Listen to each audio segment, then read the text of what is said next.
Good evening, everyone. Sorry for the little technical delay there. We were having some issues, but thank you for joining us. And James, I'll pass it over to you. Great. Thank you, everybody, for attending tonight. And I'm really excited that I've got a colleague with me tonight, Matt Jeneroux. Great friend, great advocate for Edmonton. And it's been a joy to serve with Matt in my short term. Matt's got a ton more experience than I do in the Parliament, and he's been really helpful with trying to take this rookie and teach him a few of the ropes. But Matt, it's great to have you today, and thanks for coming out and spending the time. I know Matt's a bit of a new dad, so he's got a busy house, so it's really good to have you here tonight, Matt. No, I appreciate it. Appreciate James. It's only in Parliament are you a rookie to me. I think there's so many other avenues in life where I've been able to learn from you. So it's kind of been nice to be able to serve together, even though we're kind of doing this virtual thing a lot. But the few flights we have had on the airplane and that back and forth have been great. But yeah, no, it's been good. So happy to join you tonight. Yeah. So. For our friends in Edmonton Centre and anybody else who's watching, one of the things that I love about Matt and the way he's presented himself in Parliament is, we're partisan because we're members of the Conservative Party, but from time to time we work on things that, in my opinion, are not partisan whatsoever. They're just really good public policy. So Matt, I'm excited to give you the opportunity to talk about your private member's bill, which had my unequivocal support, and would love you to tell people a little bit more about what drove you to want to put this bill together, why it's important, and where it's at today. Yeah, well, today's actually an exciting day. Part of the reason why we're late, full disclosure, is because with watching the Senate debate on my private member's bill that had just made it through second reading in the Senate and is on to the committee. So I'll back up on what the bill speaks about in a minute, but basically this bill has been moving at lightning speed in terms of how legislation's made, which may seem slow to a lot of people, mostly in the private sector would seem extremely slow. But in terms of government, it's been taken a year, and now we're already in the Senate at committee stage. So we just have to go through committee and third reading, and then we've made a law in the country of Canada.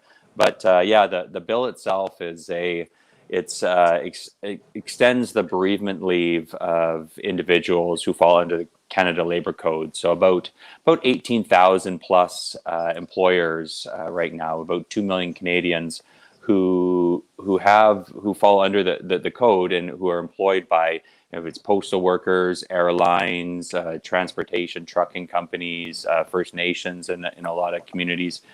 And it extends the leave right now. You get 3 days paid leave in the country if you've experienced the death of a loved one.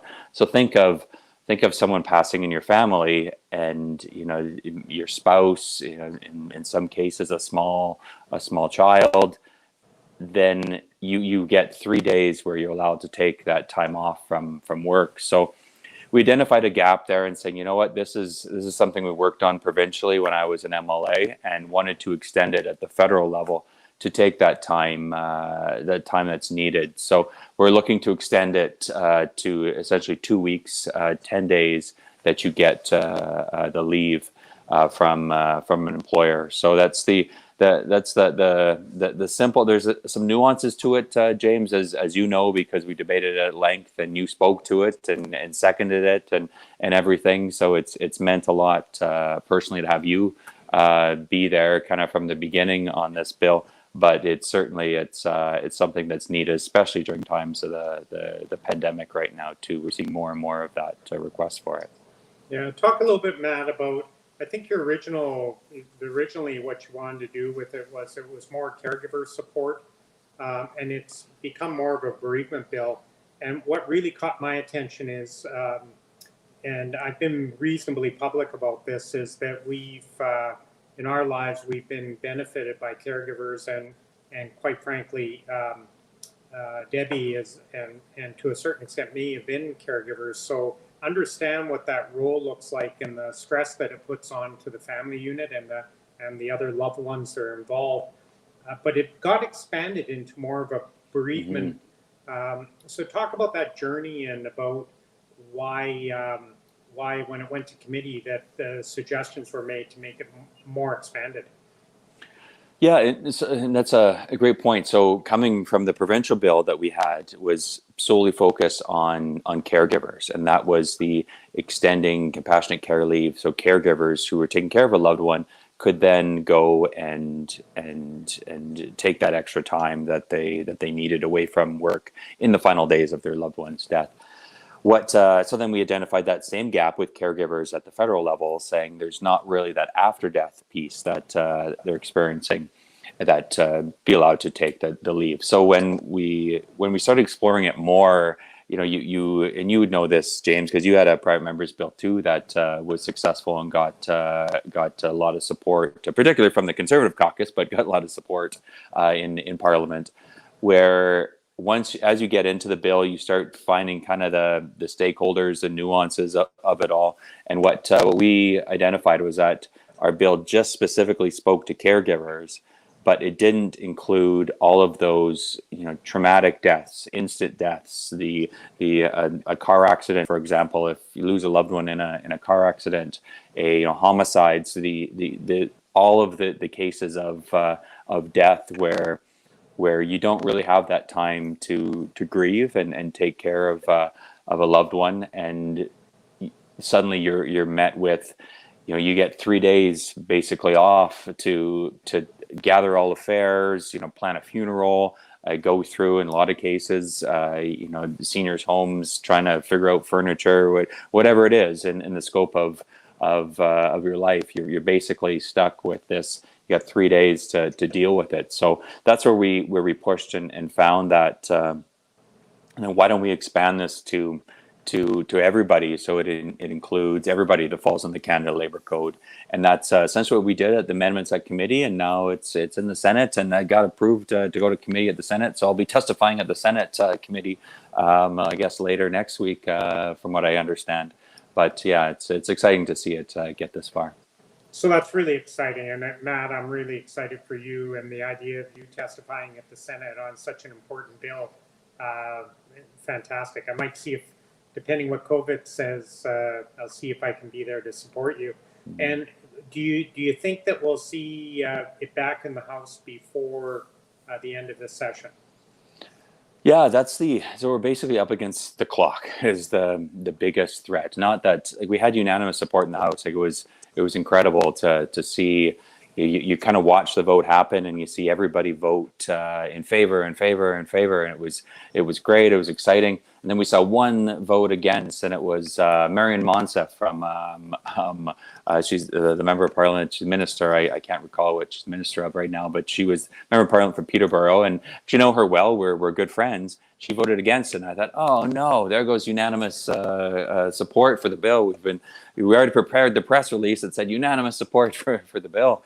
But then she quickly, as you know, James, we can quickly put our hand up in Parliament and ask for the vote to be changed if you get unanimous consent for that, and she did, and so sure enough we got unanimous consent. But it's now we're if we get through the committee stage, we still have to get through the third reading stage, which is basically a check mark at that point, and then it goes to royal assent, which then the Governor General, which we all know there's no Governor General right now, goes and basically tips his or her cap to it and says this is now becomes a law.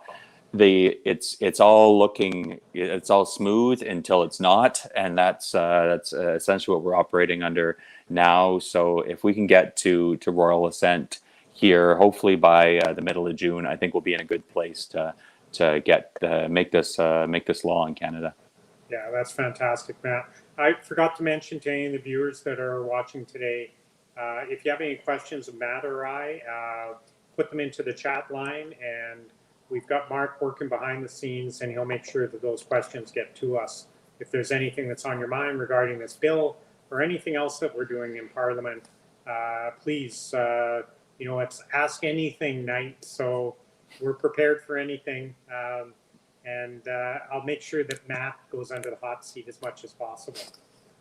Ask James where he gets his clothes. It's Helm Clothing in his writing, but yes.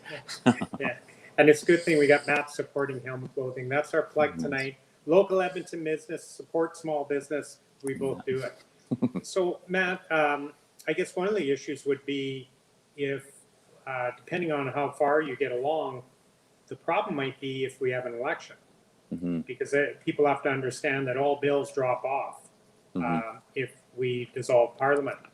So what do you think the chances are? Yeah, you know, I think probably good right now. Being at committee stage before June is pretty awesome, but to get this through before an election, let's just say the election's in the fall, which kind of all signs are pointing to that's what's going to happen. Then we basically have 3-4 weeks to get through committee stage, which is a 2-hour committee, which doesn't sound that much, but that means the committee has to put the rest of their agenda on hold to talk about our bill for 2 hours. And being that they generally only have two 2-hour committee meetings a week, it's going to be tight and tough for them to make this a priority. There's a couple of other private members' bills in front of us. Larry McGuire got his through. It's a great bill. It's a farm credit bill, which you get basically allows the individual to, if you sell off a farm, that the family gets a portion of that, and protecting those kind of family rights, which is it's tax. Yeah, it's tax treatment, so that the family farm right now, it actually makes more sense for the parent or whoever owns the farm to sell it third party than it does to their own family, which is extraordinarily unfair. Yeah, so that one's ahead of us. We also have Len Weber's bill, which I'm personally a strong advocate for, because I served with Len in the provincial legislature. It's the organ donation bill, and I spoke to it in the provincial legislature. I spoke to it in the federal parliament. So want him to see that get through.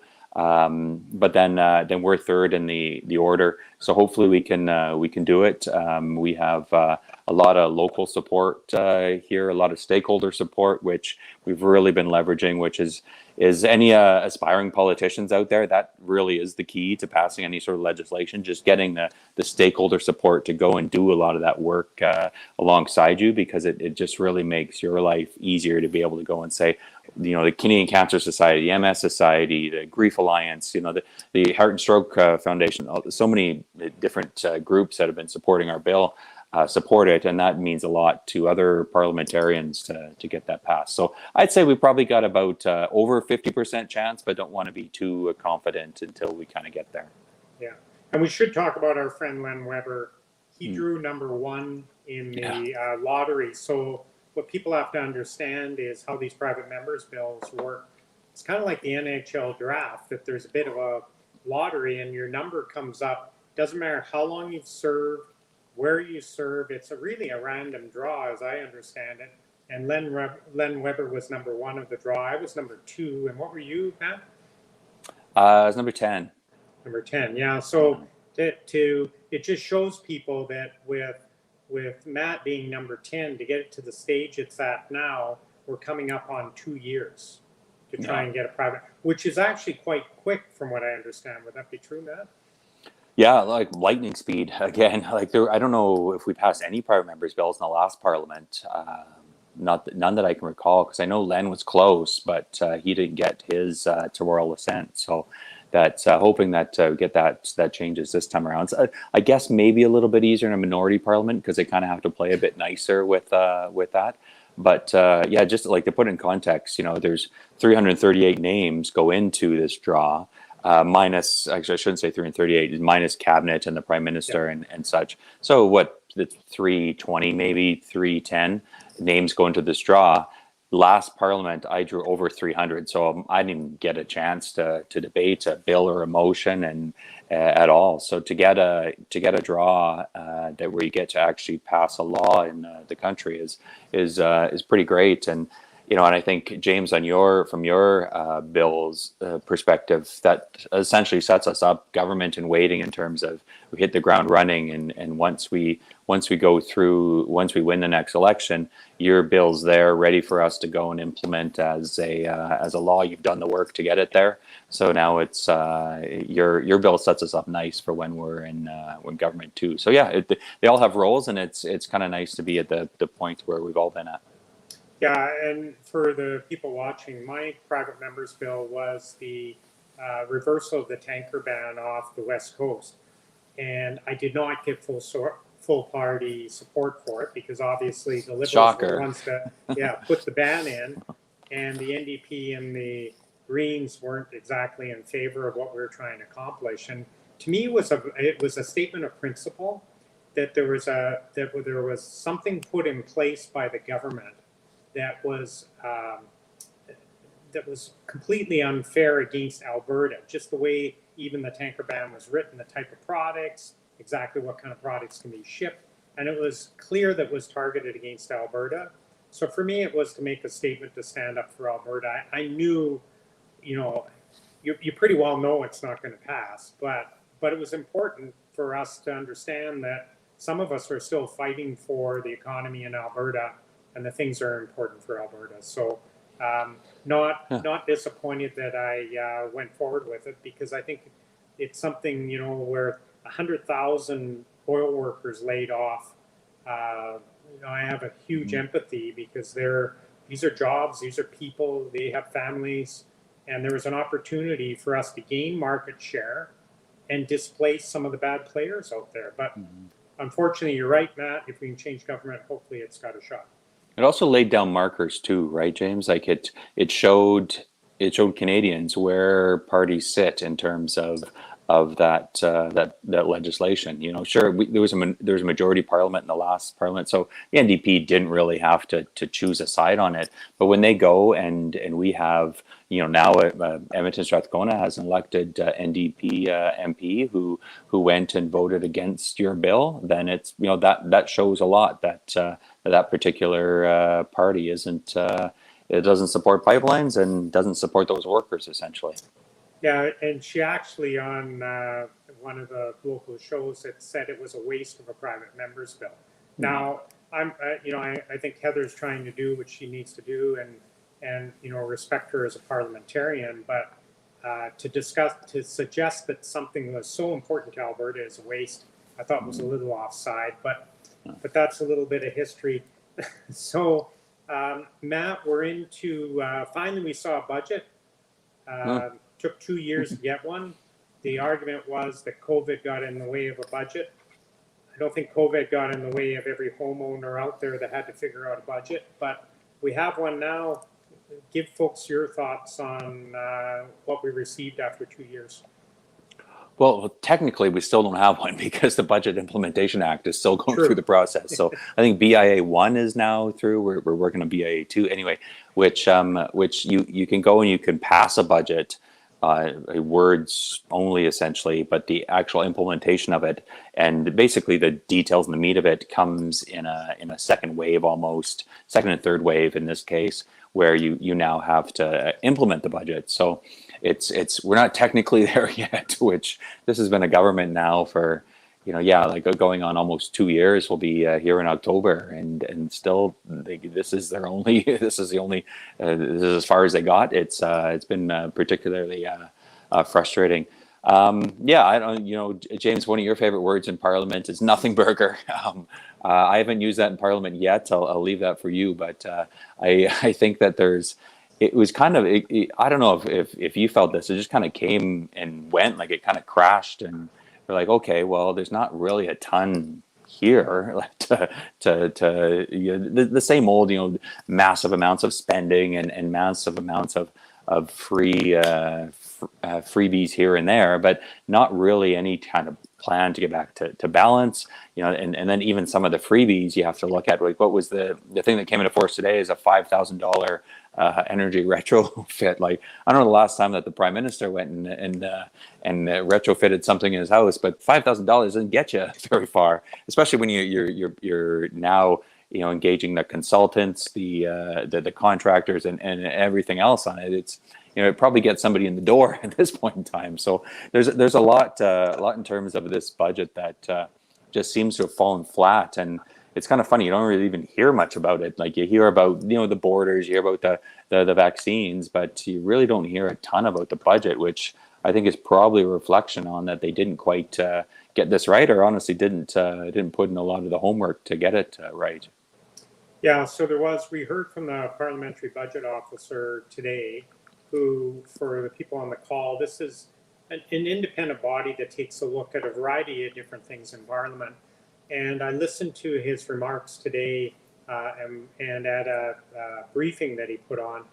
And it was really quite distressing to me because he talked about the stimulus spending, $100 billion worth of infrastructure spending. And he actually thinks that spending will have very little impact on economic growth, and particularly export growth and growing outward. So growing sales and increasing GDP. And so as we come out of this, we're going to see pretty big growth coming off the bottom. But I keep reminding people, when they start talking about 5% growth, 4.5%, we're growing off an incredible low. So it's easy to come off a low, and he agreed with that. And so this will take us back up to, even from a employment level, maybe close to where we were before. But we were growing incredibly slow pre-COVID. And so if you're going to spend money and it's not stimulus towards allowing you to grow quicker, you'll never catch up, particularly now with inflation running, it looks, 3.2%, like it's a concern. So I'm with you, Matt. I didn't see a lot in it. And I guess the bigger question is the stuff that wasn't in it, to be able to encourage and give some people some hope that we're going to grow the economy again. And something that I've noticed you've been critical of too, James, but I think you've hit the nail on the head here, is that relationship with the U.S. and in Canada. And it was all supposed to be roses and rainbows after Biden came in, and Trudeau had this amazing relationship with Biden going back for years. But it almost seems, and you would know the details better, it almost seems worse in a lot of ways. Like, if we have friends in Biden, like, if that's his friend, I don't know who his enemy is, because at the end of the day, it's the tariffs that we're seeing on softwood and on steel, the lack of any sort of recognition of Keystone being a key economic driver for us here in Canada. The Line 5 conversation that didn't even seem to be a conversation. It seemed to be no, we're moving forward because Governor Whitmire is a good friend of Biden. So it just seems to be a lot of platitudes at the two senior levels, but not a lot of real substance has come out of it at all. So I don't know if there's any other details that you want to highlight from the U.S., but that just seems to be going nowhere for us. Well, the other one is the Buy America provisions. Right. So, yeah. And, sure. and this predates me, but I think under, if I remember right, under the Harper government, that we got an exclusion on the Buy America. And in this case, there doesn't appear to be any kind of exclusion happening. And, my thoughts are that if there's such a tight trading partner, that if you have this relationship at a senior level, that you're able to do really remarkable things together. And I don't see the remarkable things. Like, we don't have a comprehensive energy strategy for North America. That's fallen off the table. We really don't have a comprehensive trade strategy. We have an agreement, but we keep on ending up with barriers and tariffs because we're squabbling.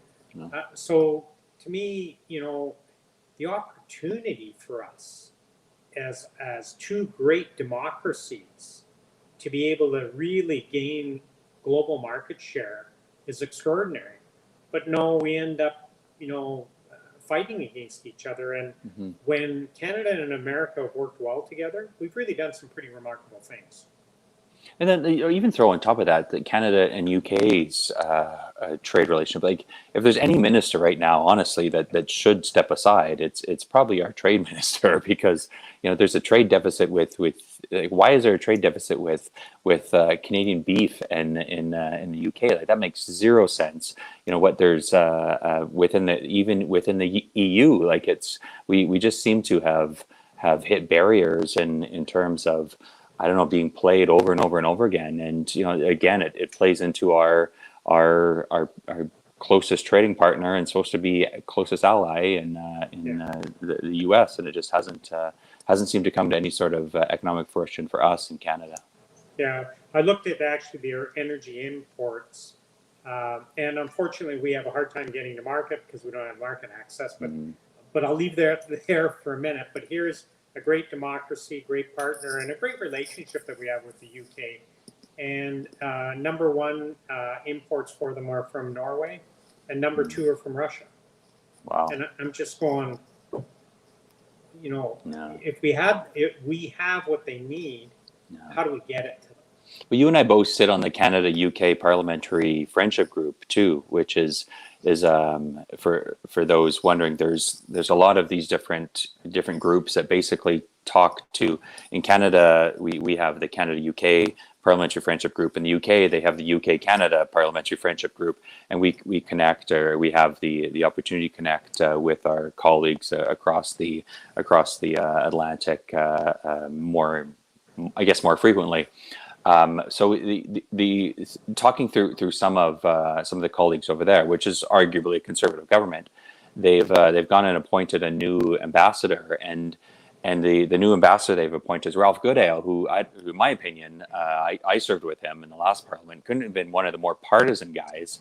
And a bunch of the government in the UK is going, well, what the heck? Like, why did you appoint your most partisan Liberal over here when we're a conservative government? So it doesn't really even seem that they want to come to the table to have these discussions. But it's I think the international reputation of this government has certainly gone downhill, and it's gone down very rapidly over the last few years. Yeah, and as you know, and I did plenty of traveling before I got into politics, and one of the things I've been incredibly proud of is our reputation, our international reputation. And it just feels like we've lost a little bit of our status and respect of particularly some of our peers that would expect more from us. So, that's something we've got to work to get back at.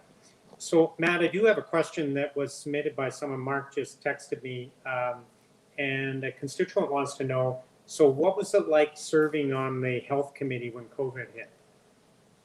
Is it your constituent or mine? Because if it was yours, I'll defer all questions to you.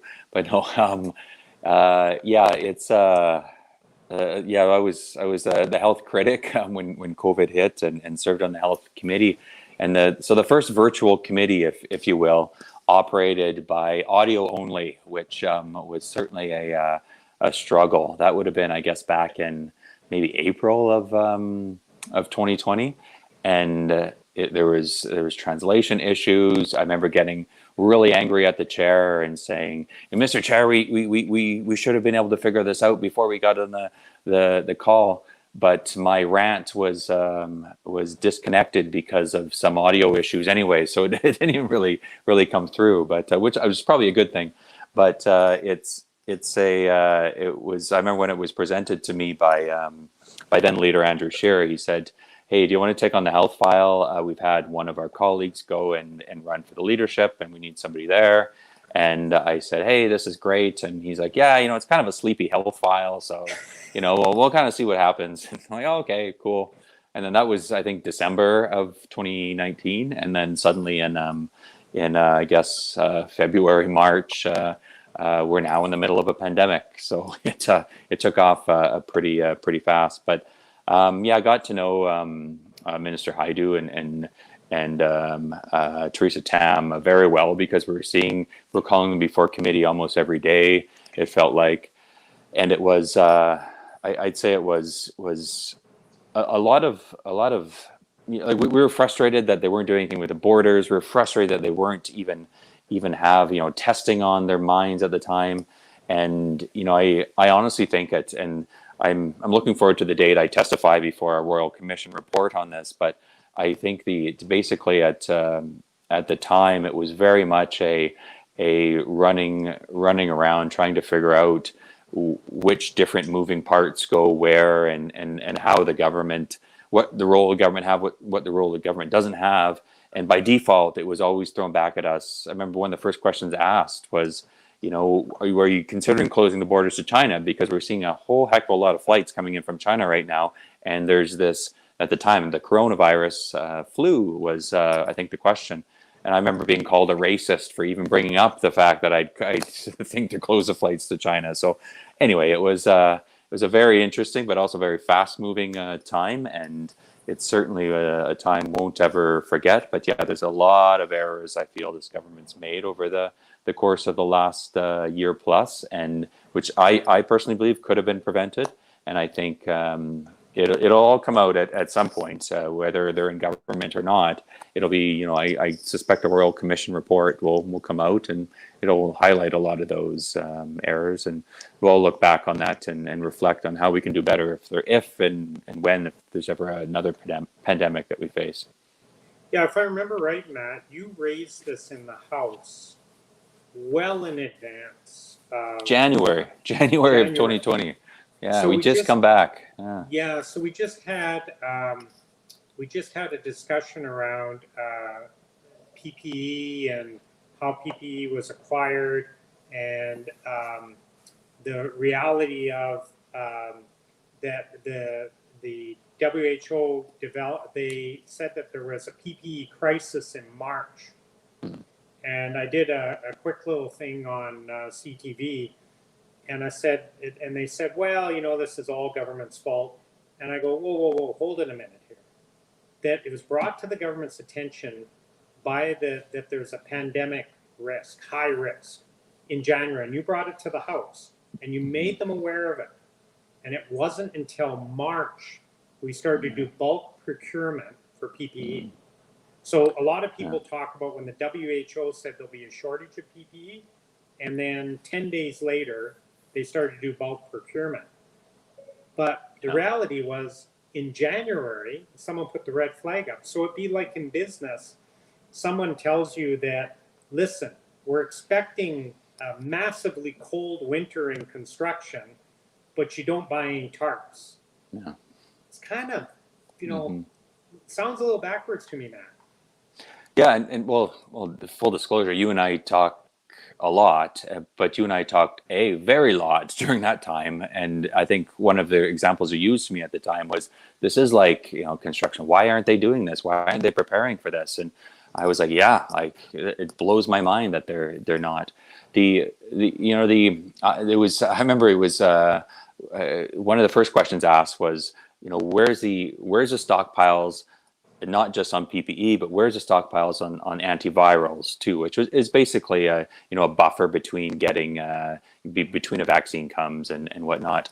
And we had a good intelligence that they had tossed the antiviral stockpile. They had tossed the PPE stockpile. They had cots for people if there's any sort of field hospitals. They tossed all those. Like they just basically thrown a lot of this in the trash within the last 6 months. And so we went to I remember asking the minister in question period and saying, what about the antiviral stockpile? What about the PPE stockpile? And she said her response was very indicative, I think, of where the government was at the time. She said, well, obviously there's not a vaccine for COVID. And it just blew our mind. And we were like, well, yeah, like a vaccine is a completely different conversation to be having. But the fact that, one, you don't even know what antivirals are, or at least you don't have the briefing note in front of you. Two, you didn't identify the fact that PPE should be something that we're procuring. And that clip got me actually a lot of negative media at the time, because it was picked up on that, a few shows saying, oh, this guy doesn't even know what he's talking about. He's asking about vaccines. I'm like, well, no, the question was about antivirals and PPEs. The minister doesn't know what she's talking about in terms of that. But we had a bunch of different people within Queen's Park that were helping us with information that this particular stockpile was in Saskatchewan, which we had people in Saskatchewan feeding us information. Like we would get all these emails, like plethora of emails from people who had all this internal intelligence of what the government was or wasn't doing, that were sending us this information. And the fact that the minister had no real clue at the time just blew our minds. And hopefully I'm really hoping that lessons learned and we're kind of moving in a more planned pace. But like at the time, it just gave me no hope no hope at all for the next coming months or year, I guess. Do you think, Matt, that we could have intervened? Granted, vaccines were coming down the path. We can argue that they should have been procured a lot quicker. Maybe we should have been like Israel, paid a lot more to get them quicker. But let's put that aside for a moment.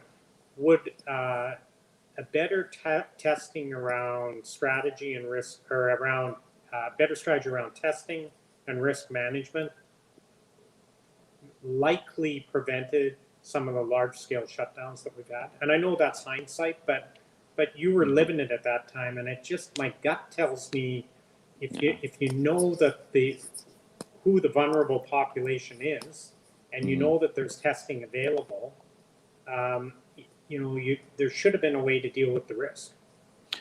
Yeah, like our phone was ringing off the hook with people who had tests that they said, hey, we do this already in our workplace for this. We could easily transition and be able to do this for the government if they just return our phone calls, or if they just let us a foot in the door here. And I don't know how many letters I sent off to the minister. Enough that she stopped returning the response to my letters.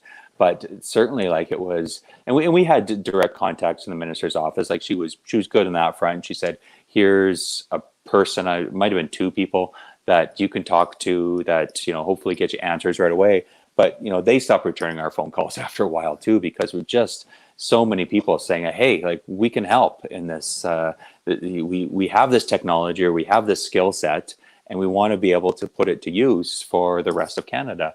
And from the testing side, like that, it didn't even seem to really register until past the summer of 2020 that maybe testing was a key to getting out of this, or at least identifying the path to get out of this.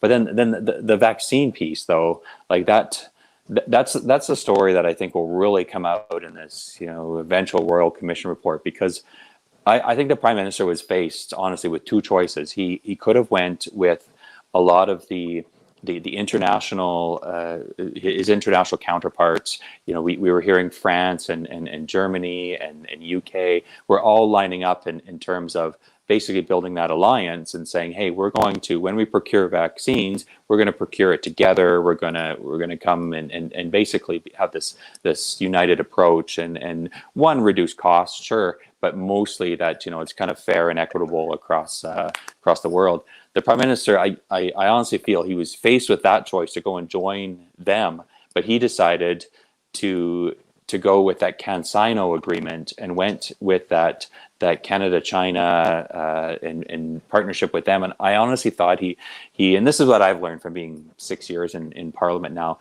is that the Liberals, whenever they can, would love to kill two birds with one stone.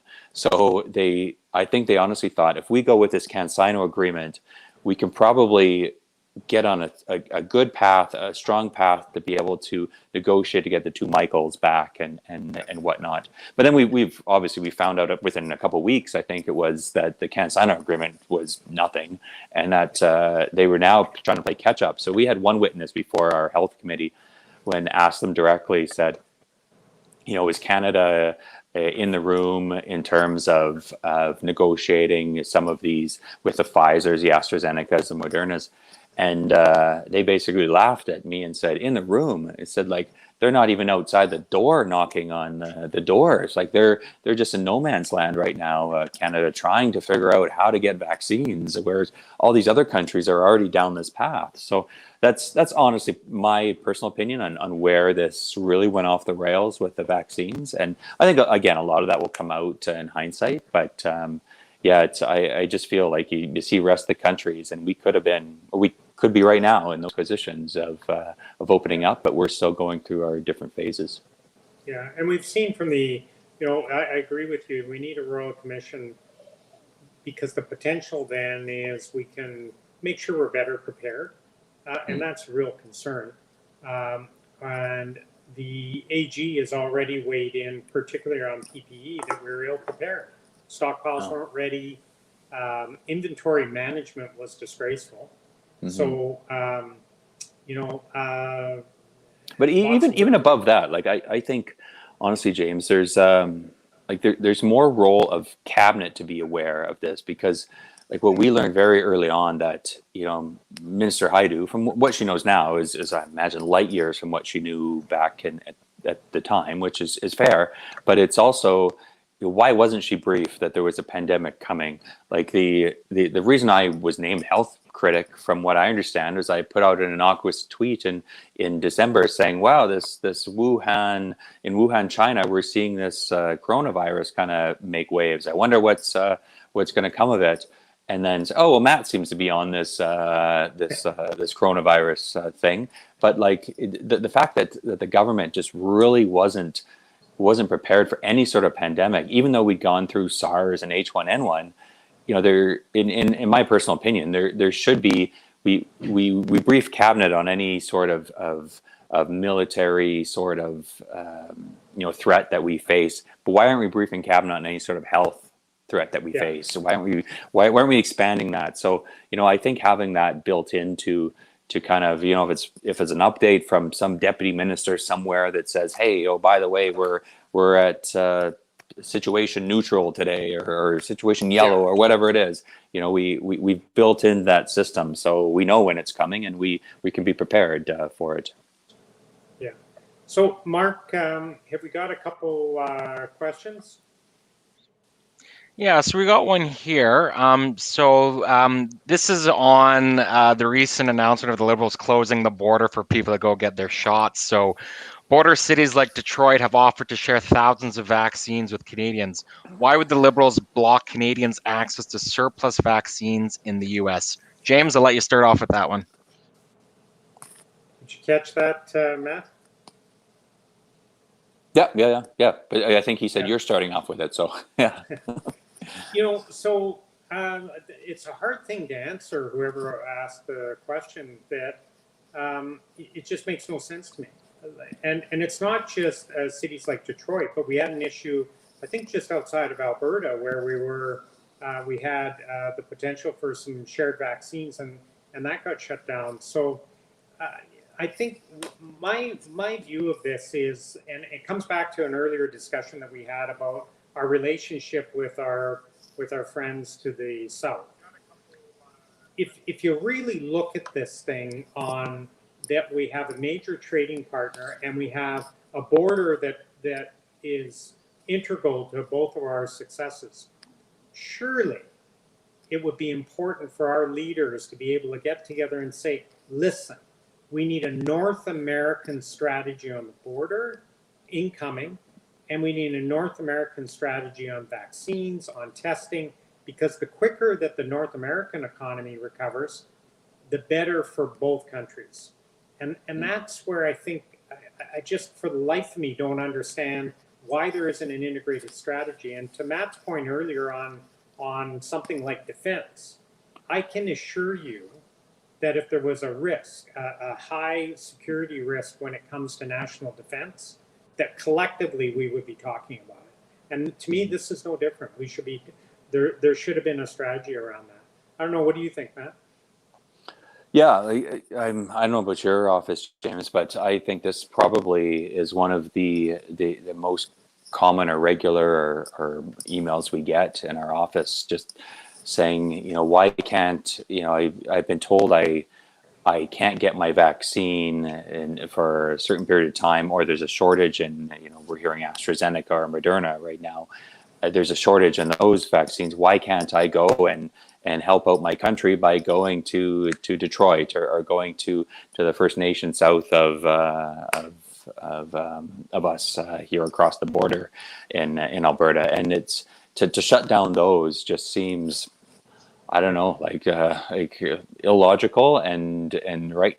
Like the the fact that we're not doing everything we can to get every Canadian vaccinated, it just, it blows my mind when you put up these barriers across the way. Like we're just moving to mobile vaccination clinics here within like the last 2 weeks. Like where the U.S. has been doing these you've been able to walk into a fire station in the U.S. Months ago and get your vaccine. So there's just a lot of seems that we've put up these hurdles, unnecessarily, and it's hurt us. It's hurt Canadians getting their vaccine opening, but also significantly hurt the economy. Yeah, and I think you've probably seen. I get the calls or have discussions with people that they've gone south, and many of them were snowbirds anyways, that they were probably going there. But you hear back from them saying, "I'm double vaccinated. What are the rules when I come back?" Yeah. Because I get to ask this constantly. And so I'm fully vaccinated.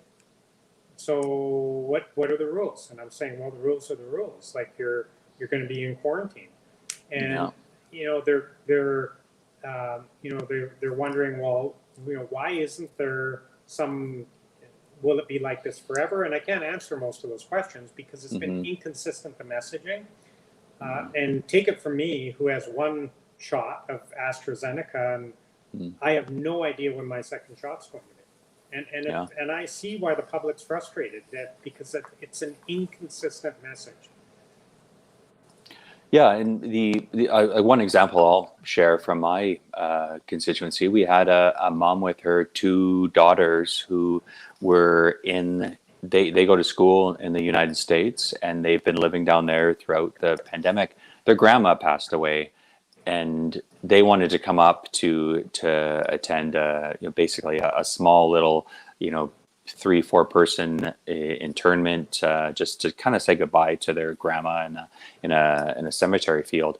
We tried very hard to get them across the border to be able to do that, and the event, they said no, like you have to go through the process of staying in a hotel and spending $2,000 at these hotels, which we've seen there's other social issues that have happened in these hotels too. So they're terrified of even staying in this hotel, and they decided, it's just not worth it to be able to come back and say goodbye to their grandma. And we tried on the compassionate grounds issue. We tried on a variety of different ways, but it was nope. There's the borders closed, and that's if you want to do it, you have to do it this way. And it just you shake your head and say, you know what, that just doesn't make a lot of sense. Yeah, and you probably got in your constituency, and we received some letters on this or inquiries about if you had a pre-existing condition, and so you want to get home. And you may be. I can think of one individual that had Parkinson's, and so on meds, and just told me there's no way I'm going to stay in a hotel. I just, it's not the right thing for me, and so just said I'm walking straight, and I'm gonna, if there's a fine, I don't care, because it's not the right place for me to be. He'd gone to the extent that family was dropping a vehicle off that was all wiped down, going to go straight back to my residence, and he was going to quarantine. He had no argument with the quarantine.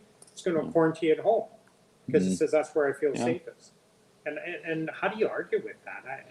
I get there should be same rules for everybody, but what about someone that's dealing with a situation like that? You're going to put them on a bus to get to the hotel, wait in line at the hotel, probably exposed to more people through the process of actually getting a hotel than if you were to you get picked up by a family member or whatever, a taxi, and go home to his home. So, when you look at it from those perspectives, it really just, the logic in this just really wasn't that well thought out. Yeah. So, Matt, when are you next back in Ottawa? When's your, people should realize that we're doing random shifts right now where some people are coming to Ottawa full time, but even if you're in Ottawa and if you don't have assigned duty, then you work from your condo or you work from your office, but you're not working in the House of Commons. So Matt, when's your next shift back in Ottawa? I'm back. I think it's the 14th or 15th, whatever the Monday is. There, I'll be back, and I guess might be the last week before we rise for the summer. My history has told me that we kind of go the last day, which is supposed to be the June 23rd, so that would be the following week. But from what I understand, there's not a ton on the order paper from other than the budget right now that the Liberals have put through. So I'll be there for that. But we do a Father's Day on the Hill event every year, which is coincides with Father's Day, which is I think it's the 20th this year. So that week on the Wednesday, we'll do a big raises awareness for mental health for young men. So we'll do that. We'll do it that week on the Hill, and we work with Movember Foundation and Mental Health Commission of Canada. But it's kind of our big kind of event we do. So it'll be good to be in Ottawa for that. But yeah, that's it. And I guess maybe an election after that. I'm not sure, but we'll see. So I guess I don't know what you're hearing, James, but I'm kind of hearing more September, October election. But yeah, we'll see. Yeah, I don't think they want to give up their pensions, so I would suspect it will be in the fall sometime. So tap me, hey, on the Father's Day thing, just let me know. I'll be glad to help you any way I can. I always love supporting the things that you step up to do. So we have a small tradition here, Matt. Sorry, you may like this, you may not like it, but Mark usually asks the last question, and he calls it the fun question. I don't know how fun they are sometimes, but Mark, what's our wrap-up question tonight? All righty, so the wrap-up question is, if you could meet one historical figure, who would you meet and why? James Cumming is so much older than me, so you're a historical figure, James? Is that... There's a burn at the end, yes. No technical difficulties, sorry, I can't answer the question. Yeah, I don't know, that's a great question. I've... kind of the person who, and I know this isn't overly popular in Alberta, but it's Jim Prentice was always somebody that took me under his wing and spent a lot of time with me, and that's kind of the guy I look up to in terms of historical figures over the course of my career, and obviously got to serve with him and provincially, but I've met him, so I don't know if that really answers your question, but. Maybe it's a cheap way out of your your loaded question. So for me, it would be Pierre Elliott Trudeau. I'm kidding. Whoa! Kidding. That's going to get everybody all fired up. No, there's lots of intriguing leaders to me that, and I'm a bit of a follower of biographies. I like to read, people have made a significant contribution in history. I think I would like to meet Churchill. It was an intriguing time, difficult time in the world. It would have been easier to say, one of the American leaders, one of the Canadian leaders, but I look at his life and how he was not the oldest in the family, and he ended up being the way it worked back then. He wasn't the heir of the fortune and all that sort of stuff, and so he worked his way into Parliament, and I think what a tough time to lead. It was, and for the people in the UK, it was just really difficult period of time, but enormous pride that they were going to defend their nation, and so I think he's one of the ones that would be pretty cool to meet. Yeah, it's funny the leaders that meet. Like I've been now elected almost 10 years and have had 7 leaders in that 10 years, and you certainly identify leaders who have that good skill set, right? That not every leader has the same skill set, but certain ones kind of have those really key things, and be able to, I think, in our case, bring caucus on side, which I think Aaron O'Toole is doing a lot, is great right now in terms of, he spent a lot of time with caucus recently, and we meet for caucus meetings on constituency weeks now, which I think is key to really building that kind of team camaraderie. I think is really the skill set that hits home for me with leaders. And I look forward to hopefully him being a prime minister and being able to carry that on, but being that accessible leader that us in caucus can go to and say, hey, I got this issue, can you help me out? And that's certainly been one of the key attributes I look for, at least. Yeah, and for the people who are watching, I don't know if because all they get is their little snippets of media or a little bit of social media that they see, and you and I get to play in this environment where Aaron's an incredibly accessible person, and talk about a time of difficulty to lead. So you've got this big caucus, a whole bunch of people that have their constituency requirements, they have their own independent requirements. They got a variety of different issues. And the only way you meet is either with a very tiny group or on Zoom. Yeah. And, I have a ton of empathy. Anything that I've ever been involved with, you could have that personal connection. And this is tough. It's a difficult environment, but, you make the best of what you're dealt with. And you and I are now experts on Zoom, and it's not what we love to do, but the reality is that's what we have to do. Yeah, who knew? Like I don't think I had Zoom app on my iPad or phone, a year and a half ago until we kind of hit COVID. So yeah, it's been interesting to see how it's really changed, but also it makes so much more accessible too, right? Like I know we all talk about Zoom fatigue and whatever, but today was talking with colleagues in the UK, and normally that'd be a phone call. I don't know how that we'd normally do that, but it was certainly it's kind of open to that, and I believe it's here to stay. I believe there at least some iteration of it is here to stay, where we can be able to continue to do stuff, even stuff like this, where I guess maybe you and I would go to a pub somewhere and chat, and hopefully people show up and listen to us. But be able to do it online, I think just makes it just that much more accessible. Yeah, I agree. I think we're going to see both in our personal lives, and I've been utilizing Zoom more to connect with my family. So it's interesting to see that it's actually created more of a connection with those that are distant, because normally you'd be talking about when you're going to take the next trip, and now that it's not going to happen. But businesses have actually had to pivot, and a lot are looking at, they're doing some of their sales calls via Zoom. I talked to one business guy that said an important account to him, he FedExed or whatever he did a bottle of wine and said, you're going to get it's coming in tracked it saying it's going to arrive this time, and I've got a scheduled call with you for whatever time you pick, and said they had a wine business meeting, and when I was talking to the guy about it, I said, how'd he make out? He said, he got the sale. Well, there you go. Yeah. It's interesting how people are pivoting, trying to make the best of what is a really difficult situation. You and I need friends like that guy then, James. Yeah, I don't have any friends like that.